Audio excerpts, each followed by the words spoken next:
თბილისში პარლამენტის შენობის წინ ქვეყნის მთავარი ნაძვის ხესაზე იმოდგანაცით ამ მომენტის დადგმას რუსთაველის გამზირზე უამრავი ადამიანი ადევნებდა თვალს. 25 მეტრიანი გრანდიოზული ნაძვის ხე თოვლის ბაბუამ და სანტა-კლაუსმა ერთად აანთეს. ხოლმე ისინი პატარებს მთაწმინდის პარკში უმასპინძლებენ. საახალწლო ღონისძიებები თბილისში 5 იანვრამდე გაგრძელდება. მინდა მთელ საქართველოს მიულოცო დამდეგით 2012 წელი.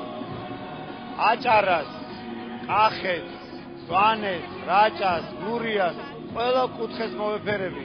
მიულოცავ დიდი სიყვარული ჩემს პატარებს. უსურებ ჯანმრთელობას, დიდხანს სიცოცხლეს, სიხარულს, სიყვარულს და ძალიან ბევრ ლამაზ დღეებს. თოვლის ბაბუა და სანტა-კლაუსი პატარებს ყოველ დღე გაუმასპინძლებიან თბილეულის საჩუქრებით მთაწმინდის პარკში.